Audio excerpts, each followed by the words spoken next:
Welcome to the Rich in Purpose Transform Childhood Trauma Summit. Today I'm here with Karen Weaver. She's an author, publisher, and Napoleon Hill coach.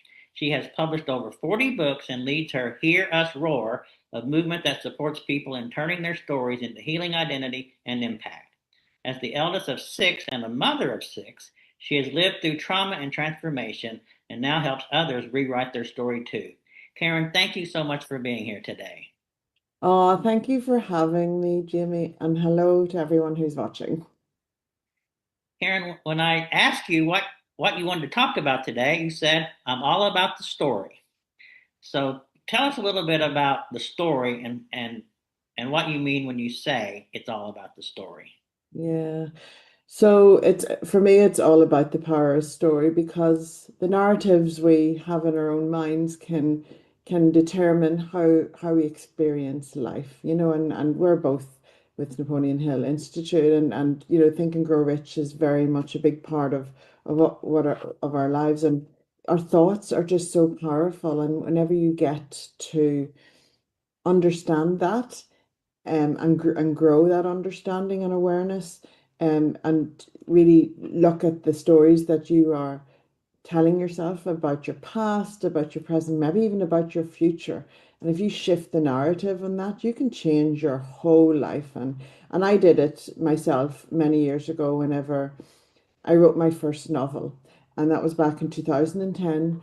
I wrote it in 30 days during NaNoWriMo, which is National Novel Writing Month that happens in November every year. And the audacity of me to decide to do it because I had just had my fourth child at that time, but I had this unbelievable calling to write about an epiphany that I had around why I endured a double miscarriage. And that double miscarriage broke my heart. And I never got the answer my heart longed for until this one time that when I had this aha moment when somebody introduced the reason why to me. And I was like, I have to share this message with the world. It was just so profound.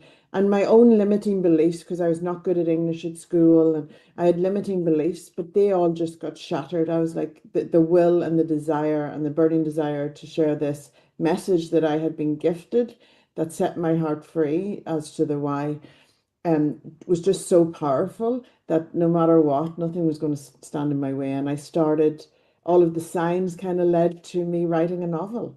And, I had all the excuses in the world not to do it, but I had this absolute huge calling to do it. And that one choice changed my life. And it showed me how sharing your story, even in whether it's in a fictional book, because mine was a fictional novel, or in nonfiction, which I write now, um, whenever it connects with another person, it has the power to heal, to awaken something within them, to just connect people. It's just so powerful. So story is so powerful, and with others, but definitely the stories we tell ourselves.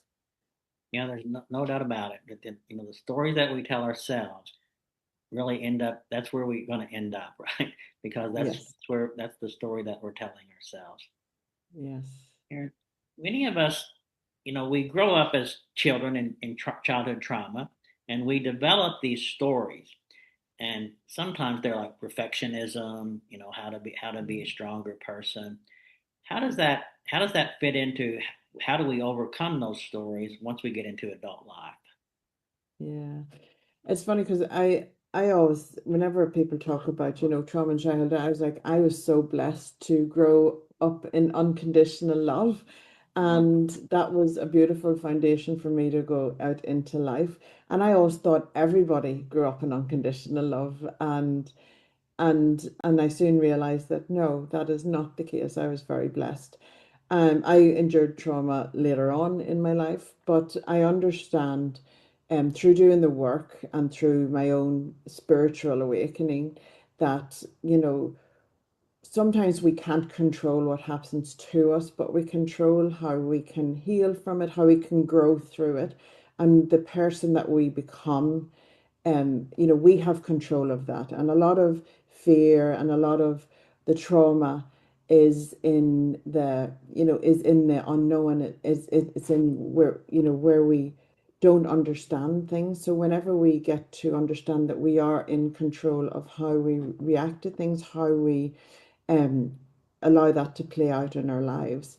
And a lot of things that we endure. I went through post-traumatic stress, and I was lucky and fortunate enough that I had worked in mental health for many years before that incident. And so I understood what was happening, but I didn't like it. But I was able to go through the motions, and I didn't fear it. So I would feel very blessed. So I think whenever we are informed, whenever we, can change the narrative around, you can't change what happened, but we can change how we react to it. We can change how we allow it to affect our lives moving forward. And so healing that trauma is such an important part, especially that, I've worked with a lot of people who have childhood trauma, and just healing that story around that, and so that they can then come to terms and live with that and grow through it, because there's so much growth that can happen through the adversities that we endure in life, Jamie. And whenever we embrace that, we become higher versions of ourselves, and gives us back some level of control to something that we feel out of control with. So it's interesting but complex, and our world needs to heal collectively as much as but it starts with us individually. Yeah, I agree with you, Karen. And so many times when we grow up, in a childhood trauma, or trauma later on in life, Yeah. we kind of can become the victim, right? In our minds, we become a victim. And I think as long as you stay a victim, you're not going to get to the place where you want to get into life. So Karen, how do you help people, and again through storytelling and your message, how do you move from being a victim to being a person that's responsible for your future? Yeah. Well, it's having the courage to go there, really, because when trauma happens in our lives, Jimmy, it's not the time to heal from trauma. Quite often we go into survival mode, and so we suppress things and put them away in a box inside. But it's not good to leave it there forever. And so and through my own experiences and through to seeing others, it's going to come and peek its head out at times whenever we're able to, deal with it in life. And we're going, no, we don't want to go there. Things are going well in life. I don't want to go there. But what you don't understand is, if you allow yourself to go there, whenever it starts to rise to the surface, it's an opportunity not to relive it. It's an opportunity to release it, because it's ready to leave you. So and in revisiting it, and through journaling, through just writing it out, is such a powerful. I always recommend that everyone should write out their story in life. It actually biologically heals your body. Your atoms will heal whenever you are writing your story and releasing it. And it's such a safe place to release. You can write it out. Some people do a ritual where they burn it and or rip it up or whatever. It doesn't even have to see the light of day. But I have worked now, I've published over 500 books for other people. I've written over 40 of my own. And I know and have seen firsthand the power of writing your story. And whenever you're writing, I always say that if someone is healing, then you journal. You don't share that with the world, you keep that to yourself. And then, but whenever you have done the work and you have a perspective that you can gift to another person, it's your job to share that. We go through experiences, and to hold a hand out to help someone else on their journey, and writing your story and sharing your story and having the courage to share your adversities from a perspective of having come through them and hindsight. It's such a powerful thing, because then people don't feel alone. And if your story connects with the heart and mind of another person, it shifts something within them. It awakens them that they can never go back to sleep to again, and it invites them to explore and do their own healing journey, which is so powerful. And it's what we're here to do. We're not here to be victims of life. We're here to learn from each experience. And so many people, there's a lot of people who just get really a raw deal, and they have so many hard experiences to endure in life. I feel very blessed, I've haven't, I've had adversities, like losing the twins, and some things have happened in my own personal life, but I always see, the gift and the growth in it. But I also sh don't hold back. I share those experiences with others, because whenever that is an answer for someone else's heart, and that they need at that time, just to hear at that one moment, and that shifts the whole narrative around their story about, and their life, and you're just such a shining light in other people's lives that way. So sorry, I hope I didn't go off topic with that. I'm very passionate about it, Okay. I Jamie. mean, it's all right. I mean, it's good that you're a storyteller. So you started telling the story right at that Yes. particular moment. I'm also Irish, so that's where we go, Jamie. It's natural. Karen, so many times, especially, we've experienced childhood trauma, or again, it's trauma in our lives. We get stuck in brands that keep us stuck. We get stuck in organizations that keep us stuck. And we would never even think to write. Like you had that vision to write, and now you've written 40 books. And I really believe in journaling, and I had a really good experience and transformation when I was journaling. How do you get people, I guess, through a story to believe that they deserve more? Journaling will help them get more rather than just coming home from work, having a couple drinks, watching TV, and getting up and doing it all over again. How do you Yeah. how do you help people just move from that to the things that you do now? Well, you're going to see instant results in your life from just choosing to do something differently.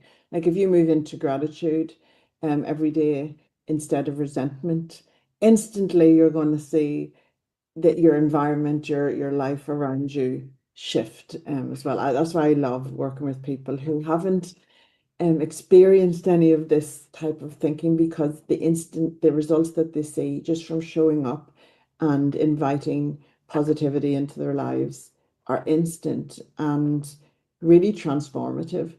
So, I'm a positive thinker, secondly to some people, but I choose positive mental attitude all of the time, because you cannot have a positive and a negative thought at the same time, and negativity serves nobody. If anything, it just drags us under.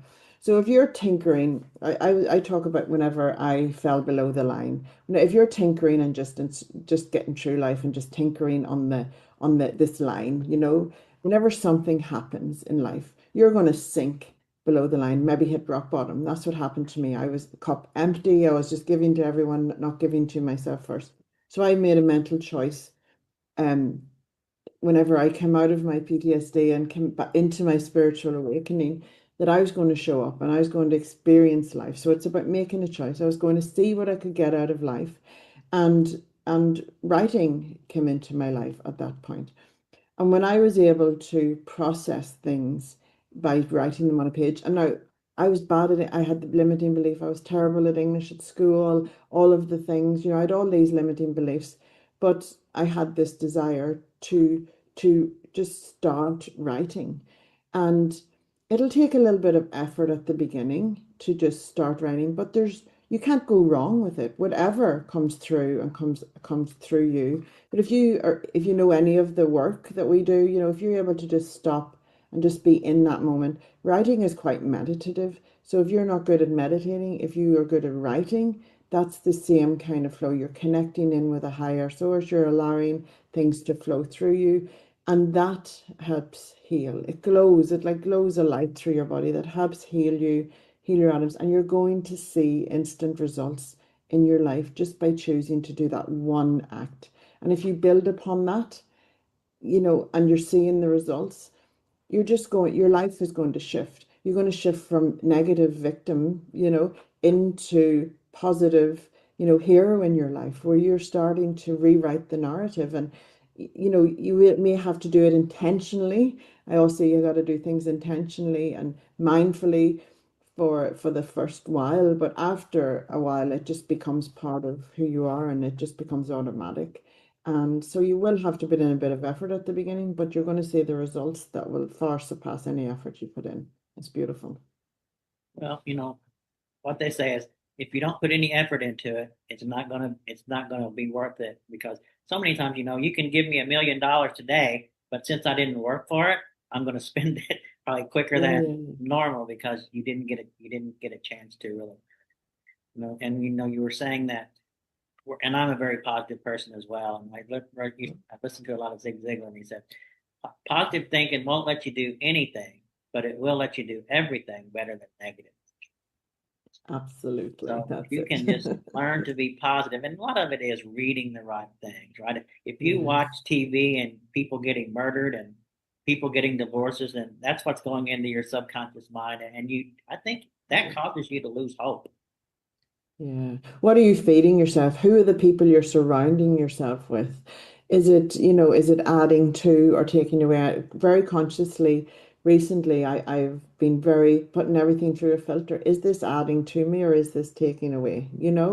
And like I like to blur and just watch Christmas movies. I'm a hopeless romantic. I love Christmas movies. So this time of the year, like my Christmas tree's been up for a while. I've been watching Christmas movies and I love it, but that adds to me because it's just something that gives me joy. So if something is giving you joy, that's an individual thing. And only you know what that is. We can never tell you. So whatever gives you joy, do more of that because that's adding to, if something's bringing you joy.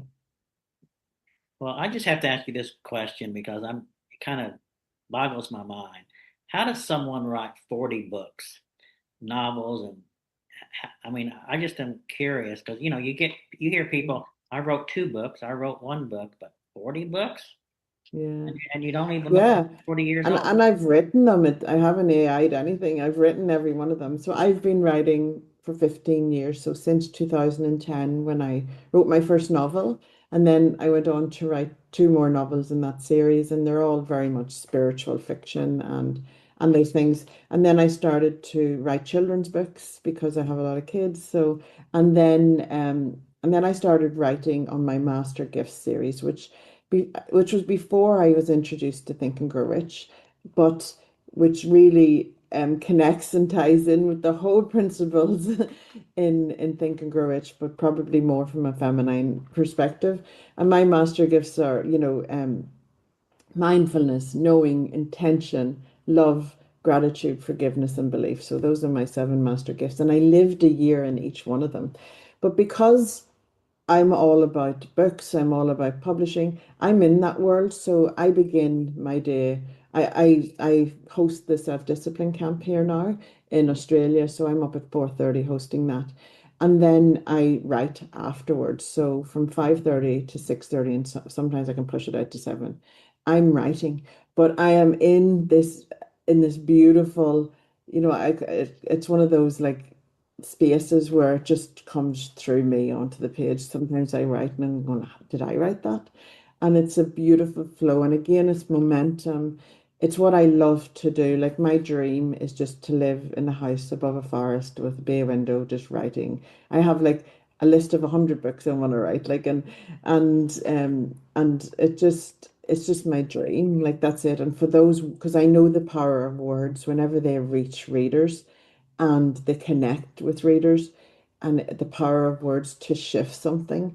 And, whenever I got into publishing 13 years ago, it was a whole different world in publishing. And publishing has grown so much since then that we're able to reach more people in a different way, in a faster way.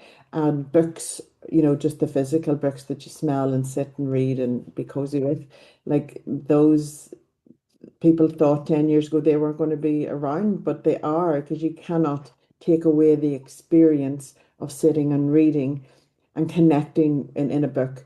And when someone is reading your words in a book, you have their full attention. In a world full of distractions, you have their full attention. So you are able to connect in with the heart and mind of a reader, and and that's why it's important to weave stories into it. My name's Karen Weaver for a reason, and you weave story into the narrative, you're able to connect deeper into the soul of a person. And Napoleon Hill does that so well because he's sharing stories as examples of things in motion.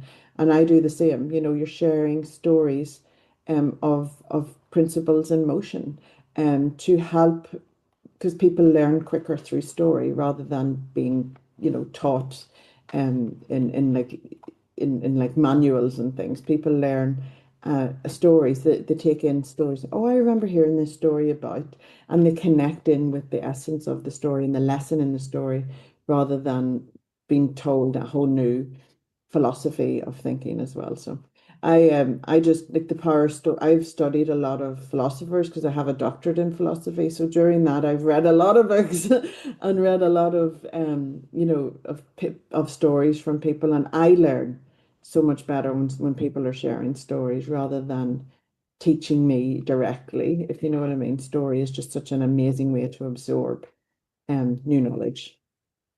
Yeah. Well, I mean, I love reading books too. I mean, I've for probably 30 years, every morning when I get up for the first hour, I read and take my dog out for a little use the bathroom. But it does change your life. And Lisa, you know her, she's my partner, Yes. and she'll say, Jamie, I'll send you a PDF of the book. You don't have to buy it. And no, no, no. I'm going to go buy the book, and I'm going to sit and read it in the morning. Not have to come here and read a PDF of it.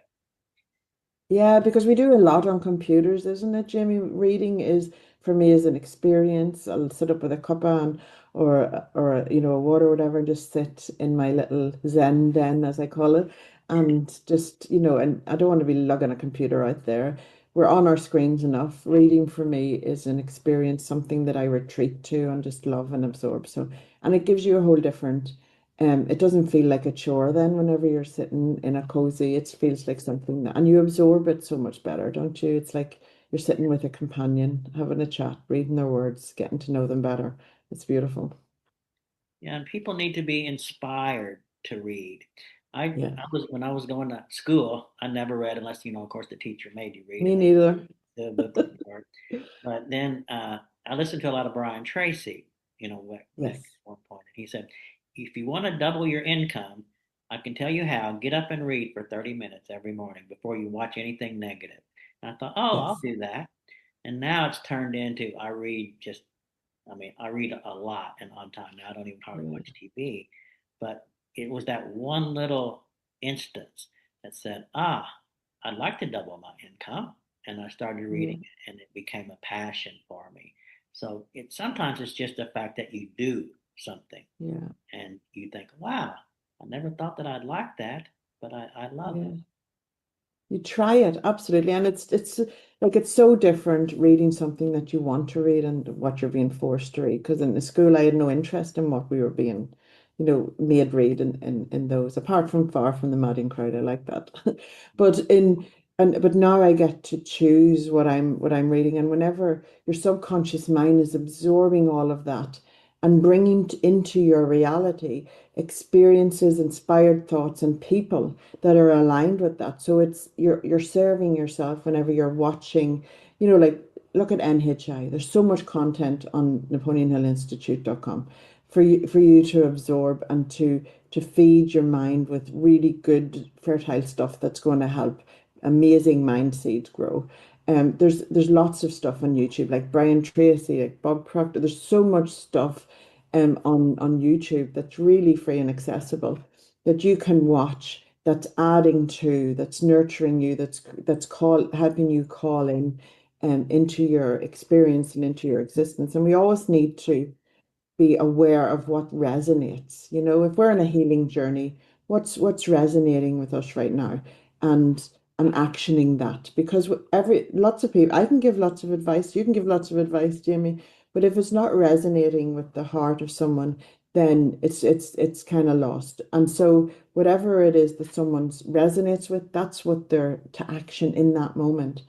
And because like if you look at books like Think and Grow Rich, it can get overwhelming for someone who's just reading it for the first time. It can be quite a dense read. But if you read it with a lens of growth, and that it's going to be something you come back to, and to just see what messages resonate out through the text. And the same with my books, like my master gifts. People say, oh, wow, but as someone grows, the next time they read it, something else will resonate. And for them to take action, because these books have messages in them that are deeper than just the words on the page. So you have to have an open mind and an open heart whenever you're reading, and just be able to be aware enough of yourself that when something resonates and just gives you that little, excited flourish, then you take action on it, and having the courage to. Yeah. Well, the one thing I try to read fictional books, but I just can't get it. I mean, Yeah. I've read like one fictional book I think in my whole life, but I've read hundreds of self-development books. And like you said, sometimes the Think and Grow Rich can be overwhelming. But even Napoleon Hill says in the book, right, at least read it three times Yes. because so you won't be overwhelmed. But it is one of those books that I very seldom read a book twice. But I get Yes. up and read Napoleon Hill, The Think and Grow Rich. I've read it many times, but I read the first 10 minutes of that every morning, and then I go to another Yeah. book. But it It's is so one good. that just keeps going and going and going. But And there's a reason why that book has, because we all interpret it individually, and it allows for that, which is beautiful. And look at how many amazing people in the world that are out there doing amazing work that this book was a catalyst for, and that's the thing. And it was the grace of Napoleon Hill in how he wrote all of his books. Like he isn't just a one book wonder. He's written some amazing books, and as he grows, he applies the principles and uses himself as an example as well. If you his life, like, you just look at it, and he had failures, but he learned from each and every one of them. We all fail. If you embrace failing forward rather than getting consumed in a failure. I fail all the time, but I don't focus energy on it. I focus energy on the growth, and that's what grows more, and keeps the energy, and you don't think too much. Like, we all have an off day, and those are the days where I close my diary and go to the beach, or just do something that fills up the cup, and then come in and revisit your to-do list or whatever it is with a renewed focus or renewed energy. And that's one of my philosophies of life. I don't want to put negative energy into anything. So if I'm having a down day, that's when I am switching off and going and doing some self-care, so that you don't end up. Some people push through, and then you just see disastrous results for them. You know what I mean? It's just heartbreaking to watch. So yeah.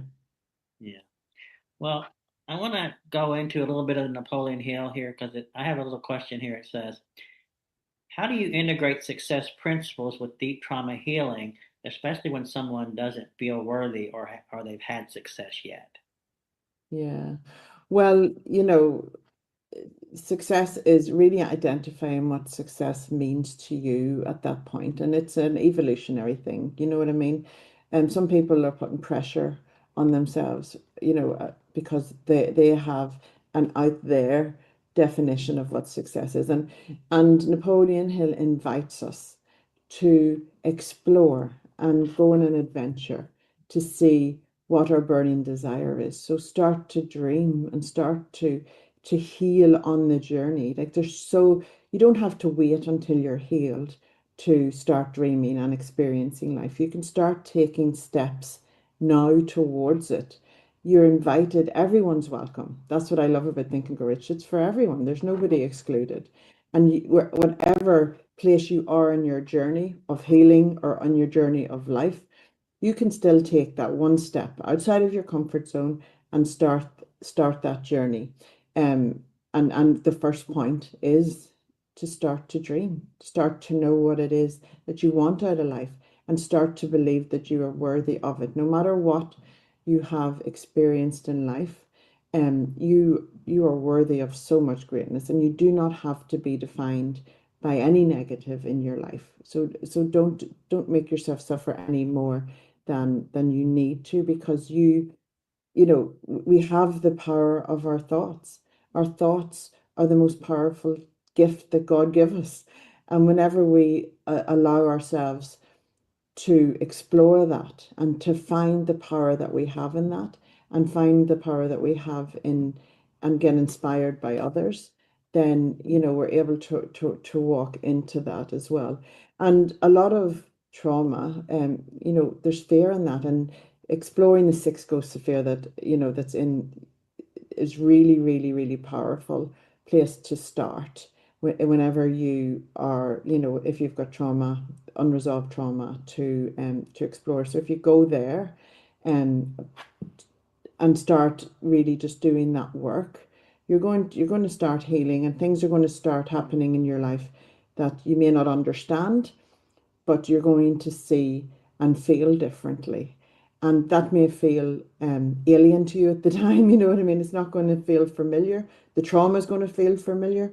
But if you have the courage to show up for yourself and allow yourself to go into the discomfort of that, because the magic always happens outside of your comfort zone, and to allow that to become more familiar for you, then you're going to start really healing and going on that journey. And Napoleon Hill guides us all so well through each of the steps. The 13 principles are huge whenever you get to identify what they are and what they mean for you in your life. But definitely, if I'm going to pick two for this, for trauma, it'd be, really doing the work around fear, and also getting close and knowing how worthy you are to have anything you want in life. The only thing that's stopping you from having what it is that you want in life is your own thoughts, your own belief system. I mean, I agree 100% with everything that you said, but here we sometimes get into the fact that we we don't want to fail at something, but then we fail. And if you've read and if you've studied, you know that there's never been a Mm. successful person that didn't fail multiple times.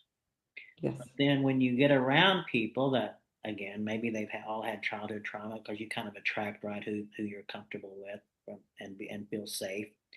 How do Yeah. you, Karen, get someone to say that failing is good when everyone around them says you failed twice, move on, right?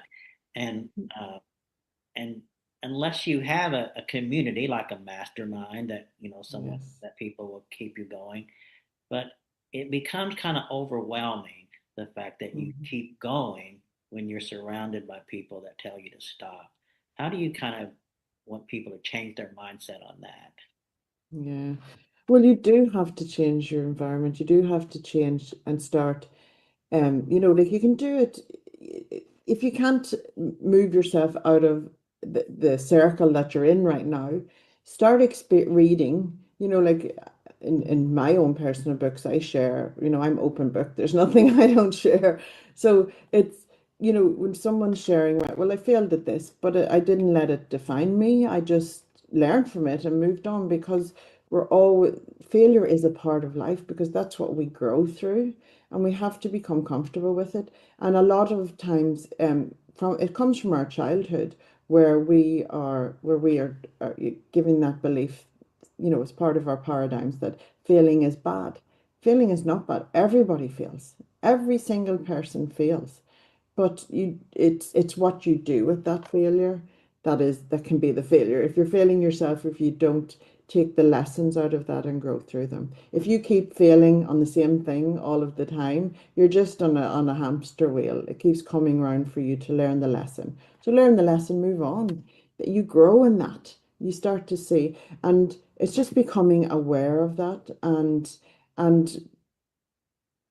it's important for people that go through adversity to share their stories. That's why, I show up for Story every day, is for this exact reason, Jamie, is because whenever we share our stories, we are always rewarded. But we are also rewarded with seeing the benefits that our story, and hearing, like, there's nothing like getting a letter from someone who's read your book and said, wow, I really resonated with this. I took action, and here's the results I have in my life now. So I shifted my mindset around whatever it was. And like there's some people that read that connect with me and read my work, and they're like, wow, this book, has changed my life. And but it's because it resonates with people. So if you show up and be honest, first of all, you have to be honest with yourself.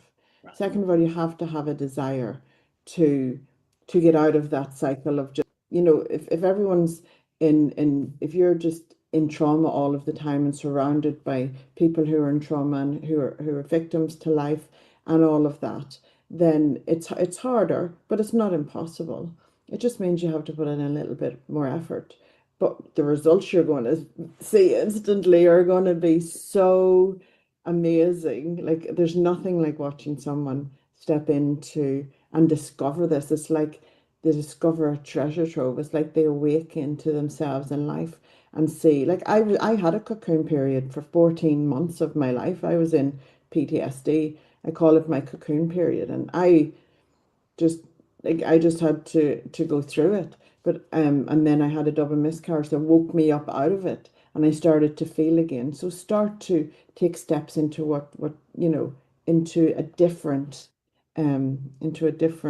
way of doing things. You have to do something different if you want to get different results. So read books, watch content that adds to you, that helps, and like everybody, like if you watch even like a Jack Canfield story, he talks about all the failures that he's had before he had the chicken soup for the soul win. Do you know what I mean? Like everybody fails, but if you have an enlightened perspective of failure, then you never fail really, do you? Well, we know persistence is the key to not failing, right? Yes.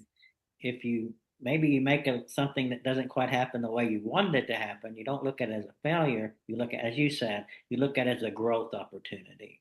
And how do I take this and grow from it? And Nothing happens the way we want it to, Jamie, or expected to.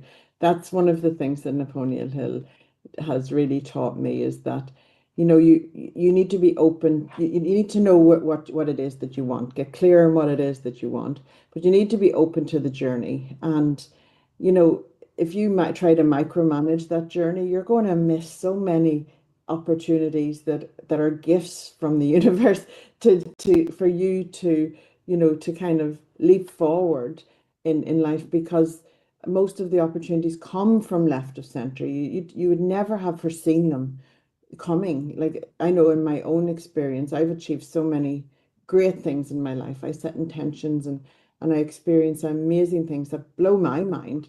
But I'm open to the journey. I know an inspired thought whenever it's coming into land, and I have the courage to action it, and I'm guided enough and go inwards for the answers enough so that I trust the process, and I know what I have, what's a hell yes and what's a hell no. So and but being able to get there, and if I can get there, anyone can. I was very lucky. I was 31 whenever I woke up to life and woke up to the potential of life. So that's pretty young for some people, you know what I mean?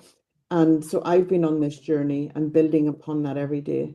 But no matter where you are on your journey, and I was at rock bottom whenever I started, so wherever you are on your journey is you can always grow from it. You can always add to. So it's beautiful. But it never happens the way you think. no, I mean, but the one these little things always kind of come back to me, and if you don't learn, then Yeah. you don't know how to move forward. Where again, this is a Zig Ziglar quote, but you get new information and you make new decisions. But if you keep Yes. getting the Love same it. same information, you can't make a new decision. So you just go back to your old life, and when it was just Exactly. again one book away or 5 pages away from transforming your whole life. It is so close. Like it's just one wake up call, because once you awaken, you can't go back to sleep. That's it. It'll keep pulling at you. It'll wake you up at 3 a.m. in the morning and things like that going, no, come and explore me. I'm here. I'm here for you to learn more. So you never ignore it, because otherwise you'll regret it. Well, and as you learn, you get hope, right? And Yes. the little saying, if you have hope in the present, you have power in the future. So if you can just have hope that you can do other things, then Yeah. it's going to And you need faith as well, Jim. Like faith is such a big part of any journey. And sometimes people want to see results or proof of results before they step into it. But you have to have faith first. And that's by going, all right, I know this is for me. I don't know why, but I know something's telling me that this is the next step that I need to take. And trusting that. And then, oh, it's just magic whenever, you're able to look back and reflect and go, oh my God, I could never have foreseen that. But I'm so glad. Like, just like me saying yes to writing that first novel. even though it was the most irrational thing I probably could have done to everyone in the outside world. And usually, you know, it is irrational to the outside world whenever you take one of these faith leaps in life. And but every time I've done it, I have been very blessed with profound results. And had I not taken that leap of faith and said, I'm going to write this novel in 30 days, and and just I've done it breastfeeding my baby with one hand and typing into a keyboard that had missing keys. You know what I mean? But I had such a desire to do it, and I done it in steps. Like, I didn't think 50,000 words. I thought 1,667 words a day, and took each day as it came, instead of thinking of the bigger picture, because that was too overwhelming for me. I just took each step. So if you just focus on the steps, master those, and before you know it, you're there having you're looking back going, wow, look how far I've come. It's a beautiful part of the process. Well, I mean, that's some of the things I think for old time goals, right? Where they said, give yourself 30 days and you got this big goal. And your subconscious mind is like, you've never done that before. So you Yeah. really don't ever kind of do it, right? It gets to a point where 2 weeks, I've only got this far, so I'm just going to quit. Where, Yeah. like there's so many new books now that says, if you want to run, be a runner. Then if you don't want to run, put running shoes on, right? And just Yes. be and that can be your first step is putting the running shoes on, and then just Yes. walk outside, run the first block. All of those little things is really what will get you to the place where you want to go. Absolutely. It's just taking the first step. And then you've set a ball in motion that just, you know, you show up for it, you're gonna end up somewhere just that you not even know yourself exactly. Because if you don't like where you're at right now, or if you want more, then you've got to take action and bring changes into your life. Otherwise, you're just going to keep experiencing what it is, that you've been experiencing. You have to make a change. Well, Karen, I'm going to ask you one more question here, but what is like based on the Napoleon Hill principles and what we're trying to do here with Rich in Purpose, and Mhm. you help so many people. What is that one thing that you think that every single person should hear that will get them taking that first step? Yeah. Just wherever you are right now is exactly where you're meant to be. Just trust that. It's all part of your journey. Just really be kind to yourself and the narrative that you're telling yourself. So many people are saying things to themselves that they would never say to another human. And you are your best friend. You are if you have the courage to go inwards for the answers, because that's where all of the answers are inwards. You go inwards for the answers and outwards for the support to make things happen, then you're going to be on the right track. But have the courage to go inwards, to get to know yourself, because within you is all of the answers, but there's also an internal guiding system that works 100% in your favor. And whenever you can tap into that and tap into that knowing and trusting and having faith that you are guided along every step in life, and you will be guided through adversities, you will be guided um towards whatever your dreams are. You are worthy of whatever it is that you want in life. Set some powerful intentions. Have fun with it, because I believe we're all here to for a joy, a joyride. So to start to allow yourself to, because that energy, that frequency will bring you more things and more opportunities, things that you could never have foreseen, or even known that you wanted, until they start to present themselves to you. So it's just a beautiful process. So allow yourself to know that you are worthy of it. Everybody is. And it's just a matter of choice. And then things will start to shift around you. And yes, it's going to feel uncomfortable at the beginning because it's unfamiliar. But whenever you become best friends with that and understand that before any breakthrough, there's always the struggle, because that's where the growth is. And to not give in, or not to, don't retreat in the struggle. keep going and be kind to yourself and just you ride out the storm and then see what gifts that God has for you after that because we are always rewarded. So don't abandon yourself in those times. Keep going and keep the faith and just keep moving through it because there's so many riches beyond your wildest dreams waiting for you whenever you take those steps. Well, every time I ask that question, it always comes around to self-love, right? Once you Yes. start loving yourself, once you start realizing that you're worthy of the things that you dream about, then Yeah. you can. And we'll give you, well, Napoleon Hill, one more thing: form yourself a mastermind, and you'll be able to grow and become the person that you really want to become. Get yourself surrounded by the right people. Absolutely. Absolutely. And we have to do it for ourselves, but also for humanity. Humanity needs us right now to show up for ourselves first, to become the higher version of ourselves, the highest version of ourselves, that we can pour the best of ourselves into the world and come together in that beautiful essence. And that's how we change, things in the world and create a beautiful place for us all. Yeah. Well, probably a few of us, our entrepreneurs, our audience said, I want to write a book. How can I get a hold of this lady so she can help me publish my book? How would that be, Karen? Absolutely. Come along to kpwofficial.com, which is my website. There's a contact form in there. That'll find its way to me or my team, and I would love to jump on a call. I'll happily jump on a call with anybody just to help you dispel some blocks that you may have. Because, I did not have a belief that I would be able to write a book. But whenever you set the ball in motion, you have the desire to do it.